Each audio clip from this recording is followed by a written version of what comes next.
Welcome to the most listened to golf in the world, the Fairways of Life show, on air, online, and around the world, with the most candid interviews, unforgettable stories, taking you beyond the ropes. Here's your host, New York Times best-selling author Matt Adams. Yeah, look, it's absolutely incredible. I knew I still had a bit of work to do to get over the line in the race to Dubai. I played some really good golf last weekend to pull a little bit further ahead of Marco, and then even going into today, there was still Tyrrell was only one back, and it was a bunch leaderboard, so I knew I needed to go out and play well and get the job done. And thankfully, when I finally looked at a leaderboard around the end of the front nine, I saw I was in the lead, and Tyrrell wasn't in the top 10. So I felt like I was maybe a little bit more at ease at that point. But then at the same time, it might have relaxed me too much, and I didn't play a great back nine in terms of trying to win the tournament.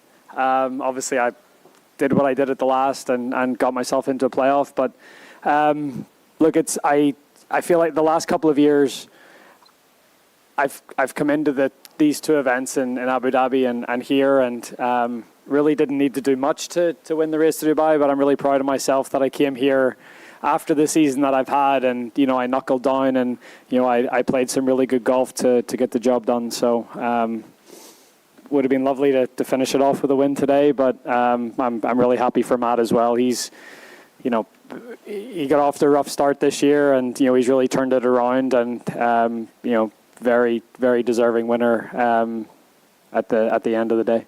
Flying here to the Middle East a couple of weeks ago, my whole goal was to play well enough to make sure that I won my 7th race to Dubai title. So I did that, and I'm proud of myself that I said this numerous times this week, but I could have come in here these last 2 weeks of the year and relaxed a little bit and taken it easy, but I really wanted, and I'm a proud person, and I take pride in my performances on the golf course, and I wanted to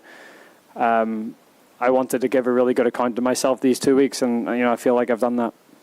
I think it's just how much he means to European golf, how much he means to any player that's played in a European Ryder Cup team. I think Seve's spirit lives on in the European Tour and in the European Ryder Cup team, and he was always my dad's favorite player. And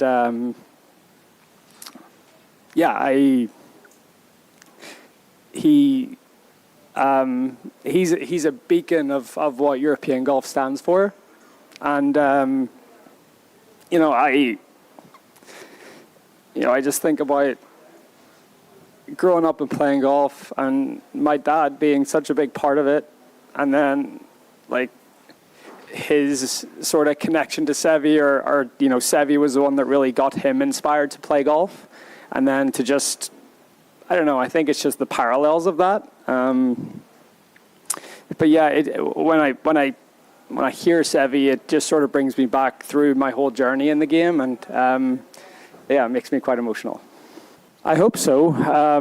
I think the DP World Tour is in a, with everything that's went on in the game of golf, it's somehow found itself in a pretty strong position. There's, like, it's like the world of men's professional golf right now is still a little weird, and who knows what the future is going to look like. But to have the commitment of DP World for 10 years, to see the Ryder Cup team doing so well, to see how much it means to every single one of those players that's on the team, to have amazing events like this, to have from the start of September all the way through to I'd say to the end of January, that's the DP World Tour is the the sort of shining light in golf, during the course of that time frame. And it's amazing that all of its biggest players are coming to play in those events. And, hopefully that continues for a long time. Yeah, sometimes. I think as you're still playing, it's probably detrimental to do it too much. But yeah, there's times that I catch myself and I think about my place in the game and, where I'm going to end up. But, again, as a 36-year-old, it still feels like there's a lot of years left in the tank. I don't want to think about it too much. But yeah, every now and again, you have to sit back and appreciate that, up until this point, it's been a pretty good run. Yeah, a pretty good run indeed. In fact, 2025 has been a pretty good run. In fact, let's start there for a second. Let's do a FlightScope. Did you know FlightScope's new i4 rangefinder? This is the best rangefinder in the entire marketplace. It is a caddy in your pocket because the information it gives you is so much more precise than anything else that's out there. Full stop. Things like weather, humidity, wind, all of it taken into account. Of course, slope and more. And it will give you that personalized gappy to make sure you're hitting the right club for you. As to Rory McIlroy and that year that he has had, what a run. He wins the Masters for the career Grand Slam. He wins the Players. He wins the AT&T Pebble Beach Pro-Am. He wins the Irish Open dramatically. He was part of the European Ryder Cup team, of course, that won in New York. He wins the race to Dubai this past weekend. That's the 7th time he does it. He was talking about eclipsing Seve in doing so. He earned just under $40 million in 2025. Crazy. Absolutely crazy. So, too, we have a crazy show planned for you today. Wanted to start by letting you hear a little bit from Rory McIlroy, of course, at the end of the year, kind of a capper heading into the holiday season for him. It's the same for us this week. The RSM Classic, so much left to decide with the RSM Classic this week. And a lot of it comes down to who will get inside that number, inside of the top 100. Frankie Sappin did great this past weekend to get inside the number. Chandler Phillips, too. So his initial status was Sappin, but Chandler, as I mentioned, he is inside of the top 100 for clarity. So that's something that's going to be decided this week. Looking forward to it. So I'm excited, too, because today marks our last live show of 2025 for Fairways of Life, because when the PGA Tour wraps up their season, we go into our off season too. We've got huge plans and announcements to share with you. I'm going to wait for a few weeks down the road, but where the Fairways of Life show is going next is the most advanced stage that we've ever been on, and we're very much looking forward to sharing that with you, and we will. You can always stay in touch with us on the Fairways of Life YouTube page. That Fairways of Life YouTube page, too, is where you can answer the question of the day when we're on the air. Dom, did you do one today with everything that we have going on right now? I always have a question. You want to hear what the question is? I want to hear what the question is. Well, I was listening to Rory talk there, and I was thinking, do we think that Rory McIlroy will win a major in 2026? So that is the question of the day. Interesting. And then what do we think about this? And then which major would it be for Rory? I don't care about that. It's nice and generic. Will he win I know, a major yeah. You never want me to add to your question today, because once it's yeah, done. Because you just just pare it down to the point where it's not a question anymore. It's ridiculous. It's some. Let me handle the question. It's some esoteric philosophy out there. All right. So did you post this question of the day after you were thinking? Yeah, it's officially available. All right. What is it? What are you getting for results so far? Since you right did a now, yes/no 50-50. question. It's early on. It's 50-50. But my answer to the question is no. That's where I sit. Why, Mr. Negativity? I wouldn't say it's Mr. Negativity. I would say that Eeyore checking in on where Rory will win a major in 2020. I don't think so. Concern is the wrong word. Okay. I just wonder. I think it's a matter of motivation now. I'm not sure that the motivation is the same it was prior to winning the Grand Slam in general, especially coming on the heels of winning an away Ryder Cup. I just feel like I'm not sure he's going to be as all in as you need to be. Interesting. That's where I am. But obviously, what do I know? Nothing. I know nothing. Well, weigh in on the question and let us know what you guys know as well. Will Rory win a major in 2025? 26. And apparently your choices are either yes or no. And currently, What, are you supposed to have a third choice? What's the I third think you choice? should have said Maybe, kind of? yes, and which one? I mean, I don't think it's a big stretch to. What, he wins one, but he's disqualified? I mean, I could because of some see him rules winning. thing? I could see him winning the Masters straight out of the gate because he kind of got that monkey off his back. Okay, so that would be a yes then to the question. Yes, the Masters. The Masters. So, anyways, we got a big show coming up for you today. I know you guys are interested in this stuff because this is the time of year we start to hear about in the industry, the whispers about these prototypes. When we come back, we're going to go down that road because I heard about it, I saw it, and I said to Dom, I said, let's find out what's going on here. It's rare that we start to hear that there's new technology in probably the most critical aspect from an equipment standpoint of your golf game. What is it?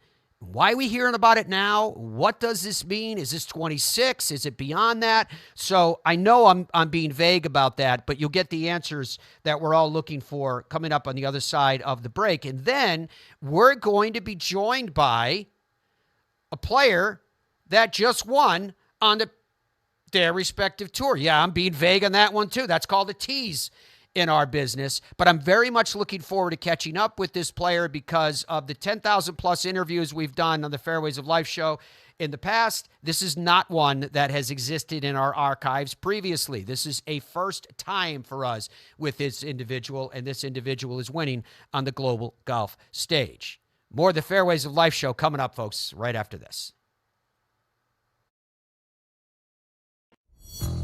Head down, water down the left, bunker down the right, take the club straight back. Wandering minds.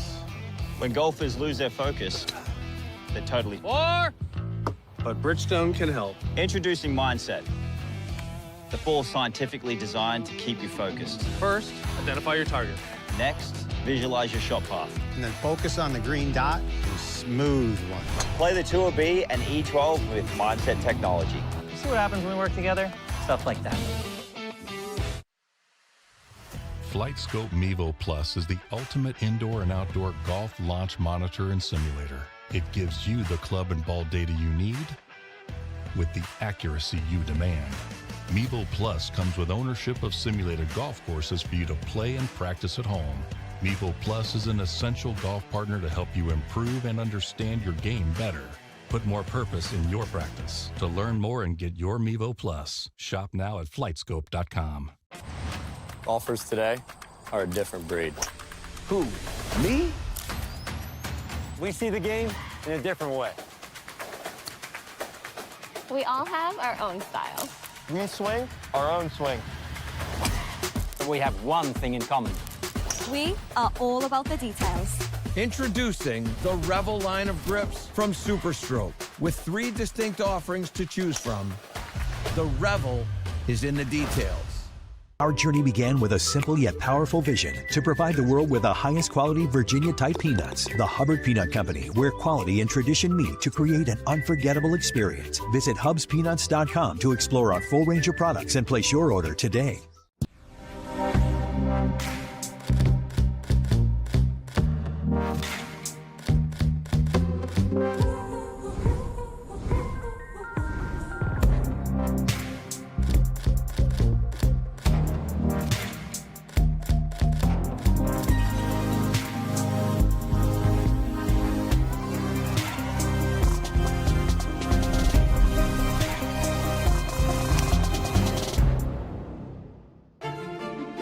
Middle market businesses are facing unprecedented shifts, which demand tailored solutions and decisive action. RSM stands as the unwavering leader of the middle market, empowering you to take charge of change and conquer this era of transformation. RSM. Experience the power of being understood.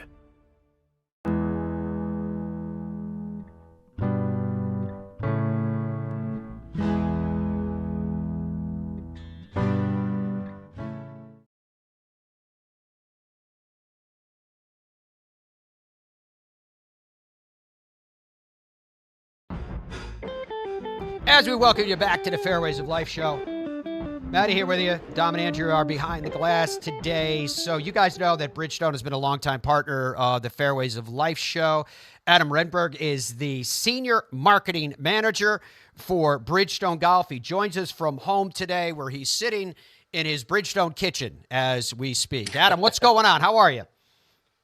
All good, man. Thanks for having me on. Pleasure. Okay. Before I get to the mystery that surrounds this VS Proto that I'm hearing whispers about in the golf industry, which is why we reached out to you today, first let me, with all due respect, look back on 2025. How was the year for Bridgestone Golf? Oh man, it was it was a fun year. We had some amazing play out on tour.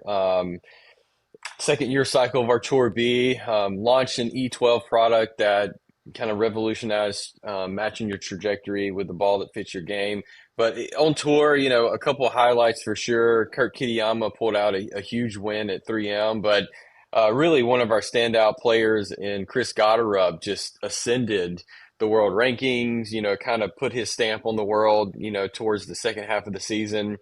You know, that tournament, the Scottish Open, where he kind of took and stared down Rory head to head, those two just fighting it out, two heavyweights, you know, kind of really showed that his confidence. We always knew the guy was a stud.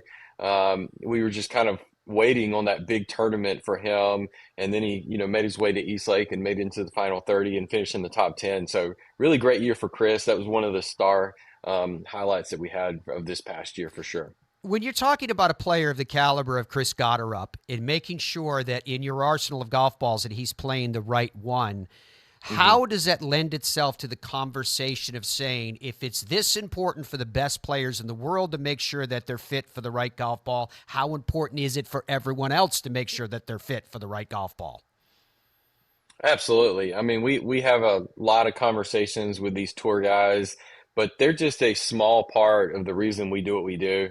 You know, we're the number one ball fitting in golf for a reason, and that supersedes everybody, whether we're talking about Tiger, Chris Gotterup, Kurt, Fred Couples, it kind of passes along to everyone. So, you know, we talk to them and we make sure that they're in the right golf ball and they're playing the ball that matches the design of golf that they play. But then we pass that along to everybody through our ball fitting regimen, and we make sure everybody's fit into the right golf ball. And we have these all different types of designs that not only just work for Chris and Tiger, but then also work for the everyday guy who works 40 hours a week and gets out there on the weekend and needs his ball to do things a little bit differently than what a tour guy would need.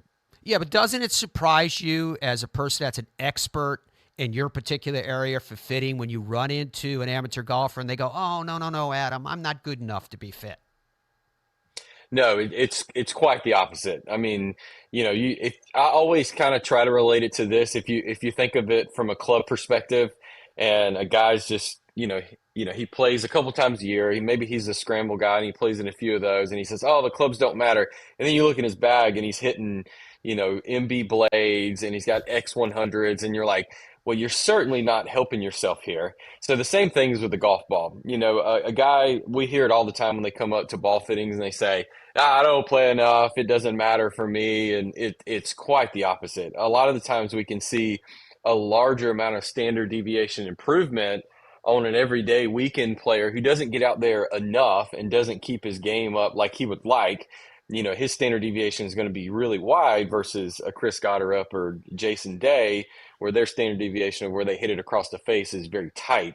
So getting fit for an everyday player that maybe doesn't hit it across the face like he wants to is far more important than even a tour player for the most part. All right, BridgestoneGolf.com if you want more information on any of that Adam is talking about. Okay, Adam, here we are now. It's time for you to come clean. What is the deal with this VS Proto that we're hearing the rumors of? And my guess by the question is this part of some elaborate marketing machine that it's kind of filtering out into the marketplace before I guess it's really available in the marketplace? But what exactly is it that we're talking about? Where are we going with all this? All right, so this is a project that we're very excited here at Bridgestone Golf.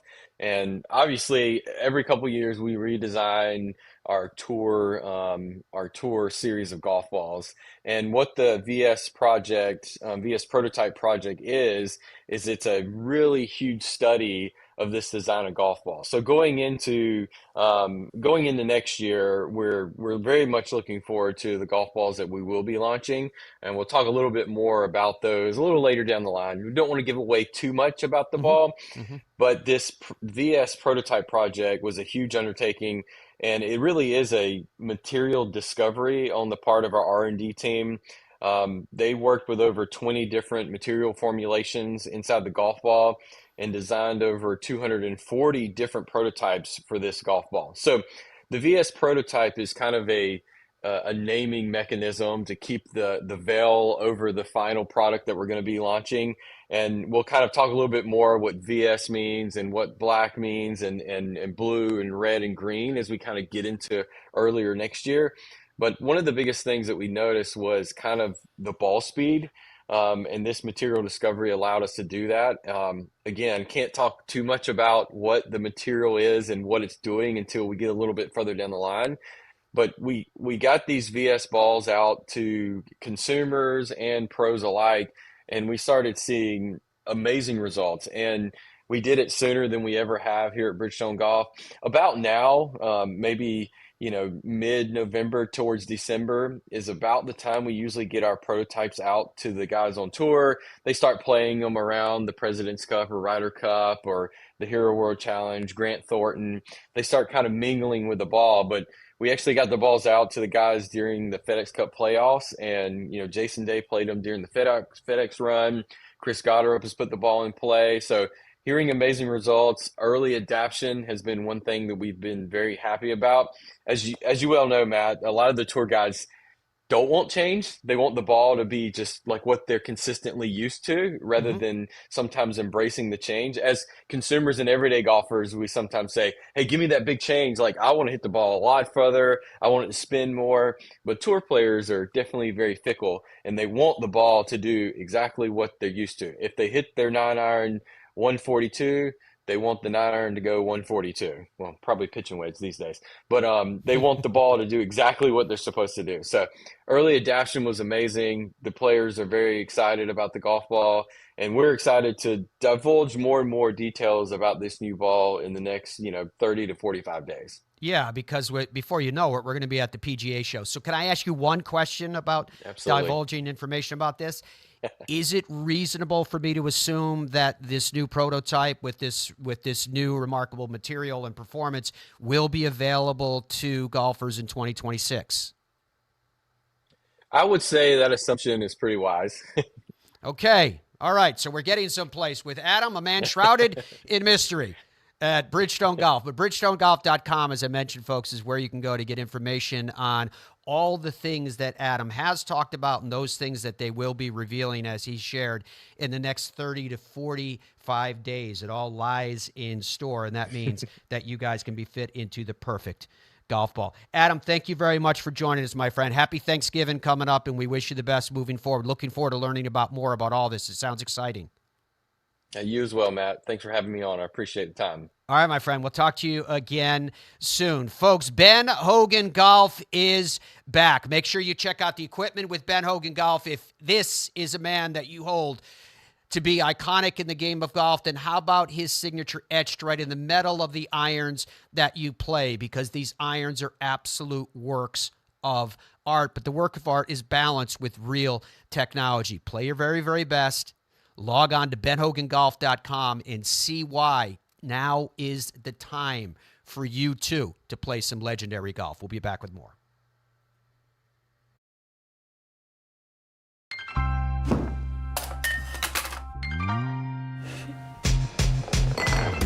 Yes!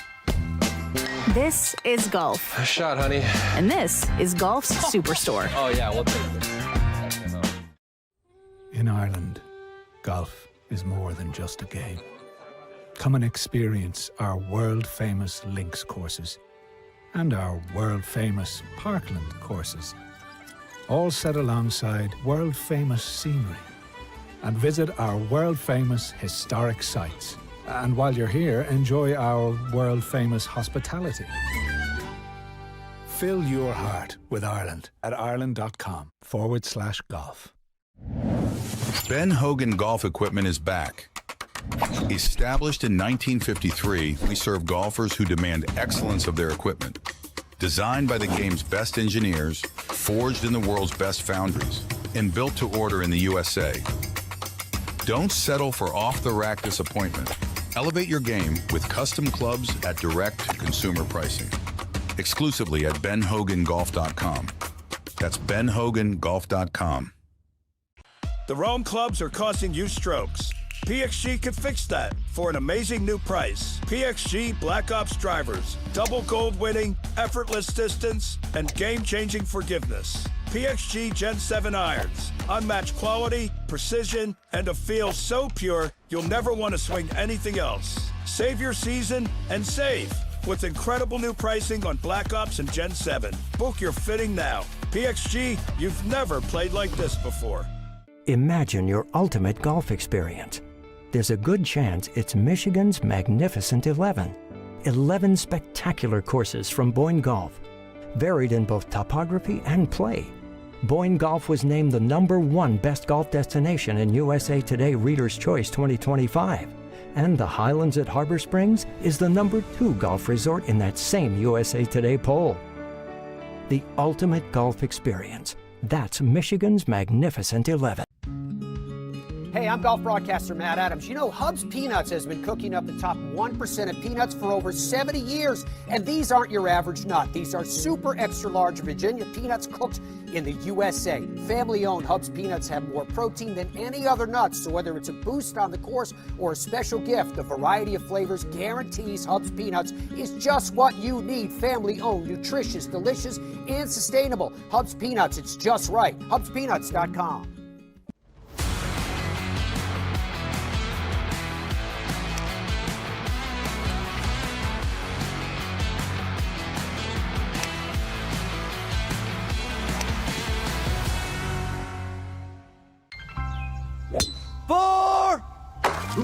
This is golf, and this is Golf Superstore, the only place you can walk in for a free driver fitting, have it built, and tee it up the same day. Try Fit and Go today.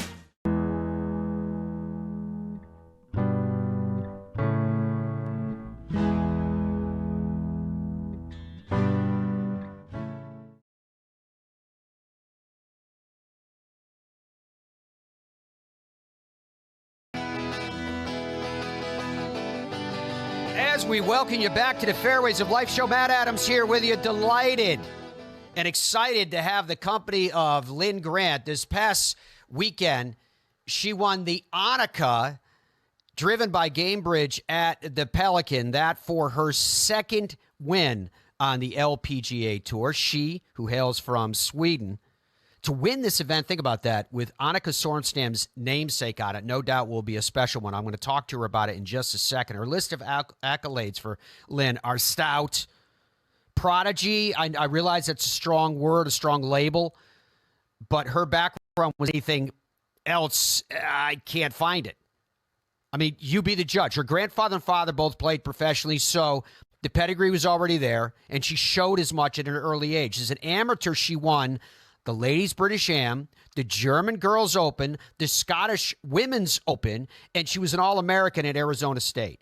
In fact, she was so good in 2020 over the summer break at ASU, she played on the Nordic Golf Tour and won enough events to win their Order of Merit. Let that simmer. Consider this. She turns pro in 2021, and she immediately starts racking up victories again. In 2022, she won 3 times. On the Sunshine Ladies Tour, she won their Order of Merit. She won 4 times on the Ladies European Tour en route to winning the LET's Order of Merit, Rookie of the Year, and Player of the Year. She makes her way to the LPGA Tour in 23, and again, she immediately wins, collecting her first LPGA victory at the Dana Open. She's since amassed 18 top 10s, along with her second win this weekend, all in just a couple of years, barely 60 starts on the LPGA Tour. Oh, yeah, she represented Europe twice already at the Solheim Cup in 23 and 24, and consider the fact that with all this success, she's still young. She is only 26 years old. Pleasure to welcome Linn Grant once again to the Fairways of Life show. Linn, how you feeling now with 24, 36 hours, whatever it is, since your victory, reflecting the fact that not only did you win for a second time, you win an event of this stature, and it happens to have the name of Annika Sorenstam attached? I mean, right now I'm just very relieved. As you know, like my season has been very up and down, quite a roller coaster. I've had a couple of sessions with miscuts, and for a while there, I thought maybe this wasn't what it was supposed to be. But I'm just very happy. I'm very, relieved. I feel a bit confident going into this week's event, and very ready to just play this week and have a good week and then put the clubs on a shelf for a while. But yeah, obviously really stoked to win Annika's event too. We were talking about it on the Sunday, how many of the junior events I played, and also winning the Scandinavian mix twice, which was in her name. We have some history together for sure. When you've had that level of success as a junior golfer and early on in your professional career, does that place additional pressure on you? Does that change the level of expectations that you have? I guess from my point of view, it does. I mean, I've always felt that obviously everyone does know what we're capable of. I mean, I've had, as you said, a couple wins in my luggage, and just kind of to feel semi-comfortable going into a Sunday and being in contention and have the opportunity to win. I feel like the more times you get to do that, the more comfortable you become. So I feel like that's sort of a small strength. Do you think then to have a win of the stature that you just had, is that a new threshold for you? Does that give you the confidence to bear through? You mentioned, this kind of up and down at times, and that's, many ways that's life as a touring professional. But could a win of this stature give you the confidence you think to continue to break through at higher and higher levels? I hope so. I mean, what feels good is that even if, now I sound like I've been playing terrible this year, which I haven't. No. But it's just it feels nice to think that even when you feel like you don't have maybe your A game, you can still have a week where everything just falls into place and then it's there again. So it for sure made this season have some sparkle to it, even though it didn't have that a week ago.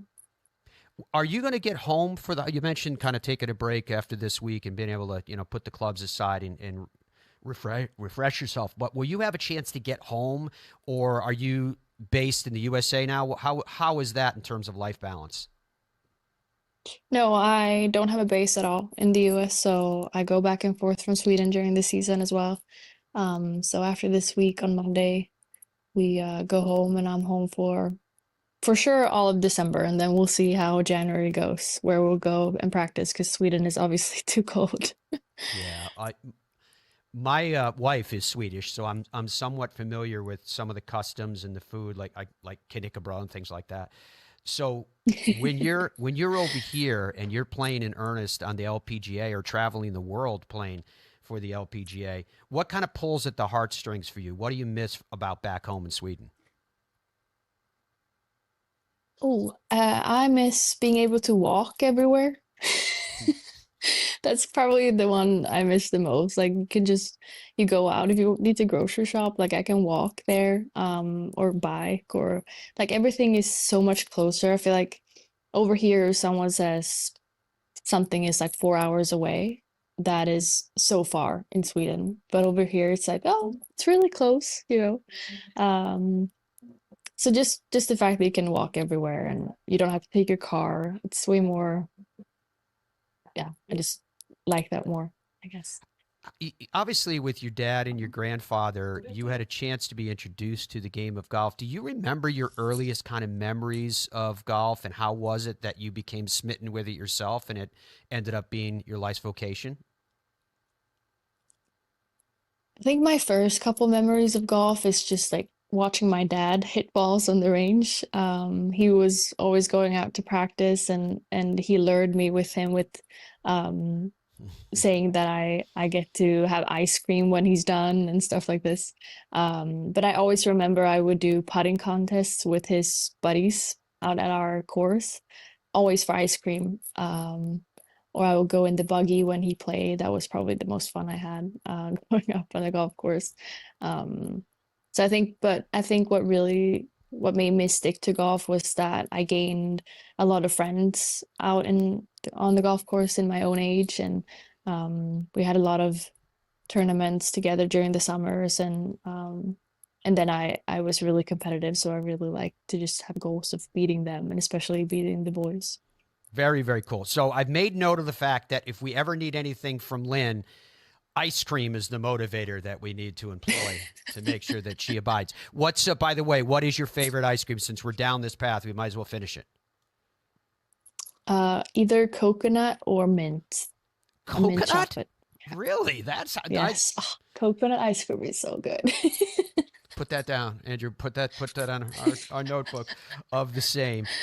The season that you've had, and I do want to talk to you about it because it's not just you, it's everybody in the game of golf. We've got the PGA Tour wrapping up this week. You've got players trying to fight their way inside of the top 100 to keep their card at the RSM Classic and more. You've got you guys with the CME Globe, etc. What is it like as a professional athlete after you've been grinding it out all year? Because everybody sees the trappings of it. They see, oh, I'd love to be a professional golfer. It's got to be the greatest job in the world. But how much of a toll does it take upon you emotionally, physically, and in terms of injuries? I mean, I'd say I've been really lucky this year, or not lucky. I mean, even though I haven't played the way I wanted to, I've been sitting in a good spot when it comes to rankings and all this stuff. I haven't had to worry about, missing out on my card or not making it this week really. But I think, I mean, sitting in that position, like I have friends who obviously had last week to kind of try to make it into this week, and I mean, it's so tough because I think that part is even harder. I mean, the times I've missed cuts by a stroke this year, it's almost like that kind of nervous is worse than obviously having a putt for the win, but it's like the same height of it. It drains you. So let's say you play like 36 holes, you missed a cut by one, you battled your heart out on the Friday, and you don't make it, like you're so drained, even though you've only played 36 holes. Do you find, Linn, that you learn more about yourself as a competitor through the hard times or through times of glory like you just experienced? I think it's both. I think it's you learn different things. This year, like I've just felt like I've had to change a couple of things in what I do, and why. Like I've had to look into my whys. Like, why am I here? Why do I do this? Why do I think this is good for me? Why do I work out this way? Why do I eat this way? Just to find like, because to me, golf sometimes isn't like the biggest motivator. And so, and then having golf as like my only why at the minute, it's important to me to find things that are bigger and more important. And that would be like my mental health and how I'm feeling. Am I happy? So I've really had to sit down and ask myself like what makes me happy and what grows my purpose. Okay, so let's go down that road for a second then. Linn Grant, what is your why? My why has always been, and I had to strengthen it a little bit more this year, but my why is that golf gives me so much opportunity. If it's right now in terms of the people I meet, the companies I get to work with, or if it's when I'm done, the doors that will open for me with whatever I would like to do when I'm done with golf. The opportunity I will have with a future family, financially, all those things that somewhat is for the future and is bigger than just being here and playing golf at this minute. So when you mentioned asking yourself the question, am I happy? And I got the sense that it was a much broader net that you were casting there than simply a particular time and place. That was, again, my interpretation was that was about life balance. That was about the path that you have chosen. That's about what you do inside and outside the ropes. How would you answer that then? What was the answer, if I may, that you came up with when you asked yourself the question, am I happy? I think for me, like playing out here, there are a lot of things you do or I started doing just because everyone else does them. Not necessarily because I believe they're the best thing to do for me. And the funny thing is, like, I've always been the person and the player who's been like, I'm just going to do me. Like, I'm just going to do what makes me happy, what works for me, and that's it. And even if I was that strong-minded, it still like creeps up on you. It can be just practice things, but it can also be things you start telling yourself that one thing, for example, like I remember my first year on tour, there were so many interviews where I heard people say, it's so hard to win on the LPGA. And it was constantly like, it's so hard to win. It's so hard to win on the LPGA. And then after a while, after listening to some of these interviews, all you hear is that it's so hard to win. So then you tell yourself that whenever you're in the position to maybe win, it's going to be so tough. It's going to be so hard. It's going to, and it is hard, but if you tell yourself it is, then it's just going to be even harder. So I think just kind of going back to myself and, what I believe in, what I believe I can do, and again, why I do it, has been really important, and kind of looking over my whole setup with everything, my travel, workout, practice, people I hang out with, and what I look at on Instagram, like all those things. You mentioned mental health. Is, in your view and in your niche of the same, is the recognition of the importance of mental health amongst professional athletes? You already represent an elite segment of the world, really. But is it important to recognize that mental health affects everybody? Yeah, I think so. I mean, for sure in very different ways. And I think it's always, I mean, you can never tell someone else what their truth is, something that's really tough for you might feel easier for me and vice versa, but I feel like we all, like, my reality will always be my only truth, and what's tough for me is tough for me, and regardless of what it is, if, sometimes I think being an athlete, you always live in this bubble that you're overprivileged, to be doing something you love and you don't have an 8 to 5 in a way, and all these things. So I think walking around always feeling like, oh, I should always be so privileged to be here, which we are, but having that feeling of never being able to tell someone that I don't really feel happy with this, so I don't really like this. I think that kind of puts you in an odd situation with yourself and your own thoughts sometimes. Yeah.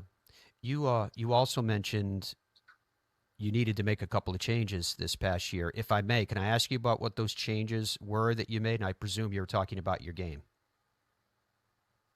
Yeah, I mean, I think it's more, it was more what goes around the game. I started working more, looking into my stats earlier this season, and which I'm really happy I did, because the program I'm in now is really good. But I've never been a stats person.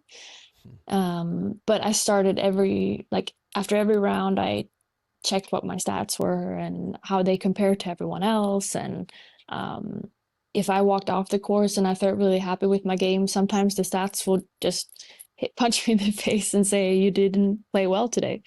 And for a while there, for a couple months, I just felt like it didn't matter what I did because it was always going to be worse than someone else. And I told my team that I don't think this stats thing is for me, to look at it every day and kind of remind myself of what I have to do. I've always been like a field player, sort of, to just go off what I feel I need to do in combination with, talking to my coach and he's obviously looking at stats and knowing, but not having a direct look at what I'm actually bad at or what wasn't good last week and stuff like that. So that was a big one for me, just changing my view on like not comparing myself too much with everyone else, just doing me. And then from that point, that kind of sparked to go out and everything else. Like, what is it that I do with everything else that I just do because someone else does it? Linn, I've never spoken to you before, and it's an honor to have your company today, especially in the wake of winning at the Annika. But the vibe you give off is very chill, very much like you're at peace within your world. How would you describe yourself then as an athlete? I suspect the answer based on what you said, but more tactician or more artist? More artist, I'd say. But I'm a little bit of a mix. I still like numbers and I still like being technical, and I like to have my periods of where I get really motivated on working on something that is technical or stuff like that. But overall, in my like week to week playing on tour, I feel like for me, just sticking to like a feeling and being really easygoing with my technique. Like I'm pretty much set up with everything that I have. Like I have my drills that I know that I should be doing if things fall off a little bit. So I just try to keep golf very simple. Yeah. Does it inspire you, Linn, to know that you can be inspiration for young women as a female professional athlete on the stages, the world's grandest stage for golf? Yeah, it does. I think for every year, like I get a little older, obviously, and for every year, I feel like that becomes more and more important. It was quite fun yesterday. Or Sunday when I was sitting in the press conference after the tournament and Annika was there, and just listening to what her foundation actually does for girls all over the world. I haven't really thought about it, even though I think I should have, but I haven't really thought about what the foundation does and how big of their, how big their work is and what's important to them and stuff like that. So I think it was really cool just hearing some of the numbers and how inspiring it is to hear someone that really has a drive towards making golf a better place for everyone and involving more people and especially getting younger girls to play. You mentioned a bit ago about the companies that you've chosen to align yourself with. You want to share with the world who your sponsors are? Sure. I'm an Adidas athlete, so that's what I wear. I have a little cute logo here. I play paying clubs, and then I'm a Citibank player. Are you? You've got the Adidas top on, and you've mentioned fitness multiple times throughout the course of this interview. How much is that a core that's central to your life as well? Very central, I'd say. I've not always, but since turning pro, I think that became a big interest. Like it was a way of just clearing my mind after rounds and being able to have a process and set goals up with myself, but not in golf. And so I've been very, what do you call it? Like I don't really do like golf stuff. Like I don't work out just mainly to be a better golfer. I've always seen it as like I just want to be healthy, or it can be like I want to look a certain way. It can be very narcissistic in the gym, you know. So Yes, I understand. I've never I've never really used it to have it like as a golf thing. It's just been clear my mind and other interest. Well, it is very clear indeed that you are on your way. A huge win this past weekend. You've already got a resume that supports the direction that you are on. We're incredibly excited about what the future holds for you. We wish you the very, very best this week and through the festive period. And Linn, thank you very much for your time. It was great to catch up with you. Thank you for having me. Pleasure. Absolute pleasure. All right, folks. The Fairways of Life show will continue right after this.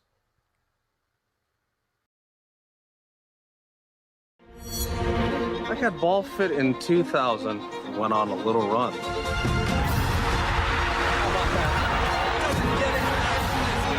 Then Bridgestone fit me again, and I went on another run.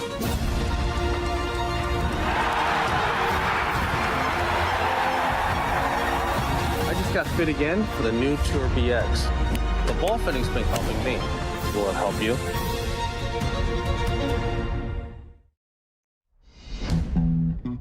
What does it take to be an original? Cam knows something about that. So does Chi-Chi, Charlie, and you get it. In 1955, we stepped onto the scene. Now a new generation of pros are wearing the most iconic styles in the game. The fit, the feel, the look. It's all an expression of you. Original Penguin. Here for the good times. Golfers today are a different breed. Who? Me? We see the game in a different way. We all have our own styles. We swing our own swing. But we have one thing in common. We are all about the details.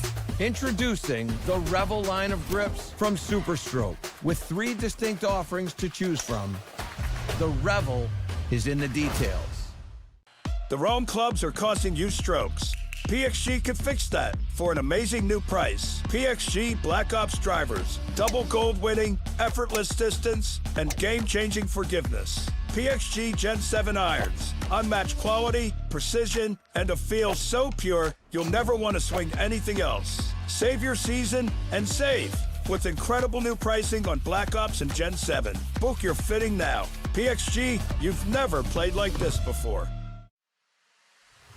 FlightScope Mevo Plus is the ultimate indoor and outdoor golf launch monitor and simulator. It gives you the club and ball data you need with the accuracy you demand. Mevo Plus comes with ownership of simulated golf courses for you to play and practice at home. Mevo Plus is an essential golf partner to help you improve and understand your game better. Put more purpose in your practice. To learn more and get your Mevo Plus, shop now at flightscope.com.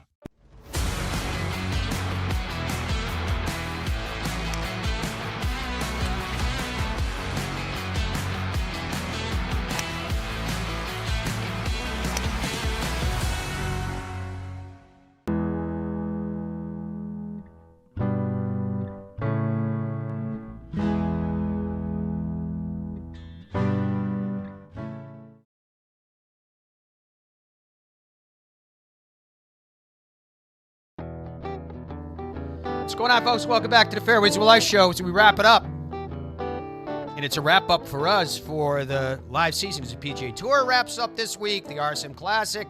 Lots of questions still out there to be resolved. Who will get inside the top 100? Who will stay inside of the top 100? Who will keep their card? Who will get conditional status? All those questions remain. The impact it's going to have on a lot of life. So it's going to be an emotional week with the RSM Classic, no doubt about that. All right, so Dom's question of the day is, and you can find it on our Fairways of Life YouTube page, and that's where I reminded you guys at the beginning of the show. Just kind of keep an eye on that, as well as social media and press releases and so forth, because we have some huge announcements coming up in the next few weeks. I'm going to wait a few weeks through the holiday period to let you guys know what's going on, but what's happening with the Fairways Life Show is the most important, biggest stuff that's ever happened to the show before. We're excited. You can also log on to the fairwaysoflife.com website and click on the contact page, and we'll stay in touch. All right, Dom, where are we at with the question, which is, will Rory McIlroy win a major in 2026? Fire away. Right now, the people, Matt, have spoken. People have spoken. And the people say, yes, Rory is going to win a major in 2026. About 64% of you are saying that he is going to win right now. 64% in favor of Rory winning. I had said no when you had asked me. Yeah, you definitely swayed the populace. I don't know what's going on with that, but I don't know. I guess the people. It took a whole year for them not to listen to me, but they've landed. So Rory won the Masters in 25. I think he could go back and win it in 26, just because he's kind of broken that ceiling. PGA's at Aronimink. He was 5th there in 2018 at the BMW Championship. The U.S. Open's at Shinnecock Hills. The last time it was there, he did not play well. The Open is at Royal Birkdale, and that was back in 2017. He finished 5th. That was after a poor opening round, but he fought his way back into it. Royal Birkdale's different than it was last time. They made a lot of improvements. The place is awesome. We shall see. I think not only could Rory win one, he might be the guy that wins multiple in 26. We shall see. Hope you guys have a great one. Have a great Thanksgiving. Until we are together again, be well. Goodbye for now.